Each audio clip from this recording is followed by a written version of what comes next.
There is power behind every commercial relationship.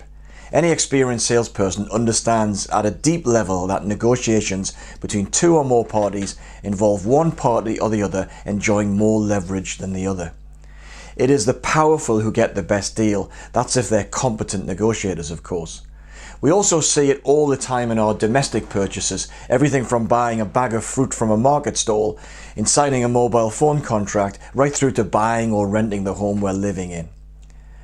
We almost instinctively know how far to press the other party when trying to strike a good deal, and feel the pressure when the other party has advantages over us. And anyone who closely follows politics and geopolitics as I do will appreciate the use and abuse of power by one party or the other in furthering their policy objectives.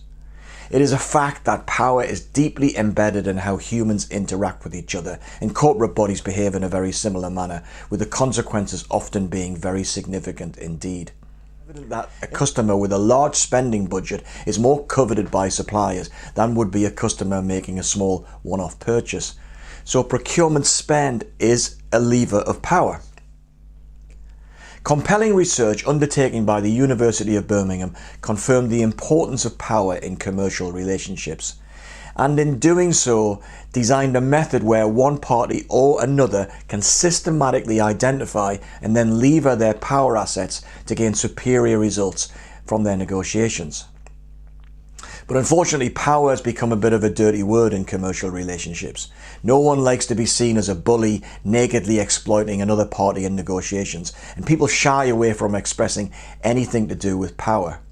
Instead, we have become used to language like partnering, collaboration, mutuality, SRM, that's supplier relationship management, and other such terms, all of which somewhat mask what really goes on in business.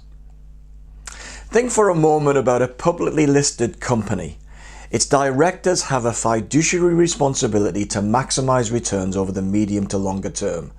They may take a hit in the short term, but failure of the directors of the company to deliver dividends will result in shareholders withdrawing their investment and or the directors being replaced. Now think of another listed company who the first company trades with. They also are on a mission to maximize financial returns for their shareholders.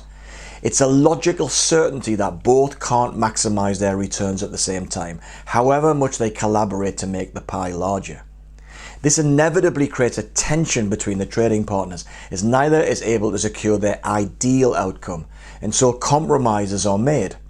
The party who is able to make the fewest concessions is able to do so because it holds the balance of power in the relationship. Therefore, power is often deployed very subtly, with participants sometimes being unaware of how the communications within the relationship are being deliberately manipulated to create an advantageous outcome. To paraphrase Sir David Frost, negotiation is the art of letting someone else have your way. So the use of power to create leverage may feel less about dominating the other party, forcing the other party to your will, and more about the ability to set the agenda and lead discussions. After all, whoever has the most power decides what gets talked about. And suppliers should seek to understand what underpins power for both sides, who has the balance of power today, and what can they do to change that balance in the future.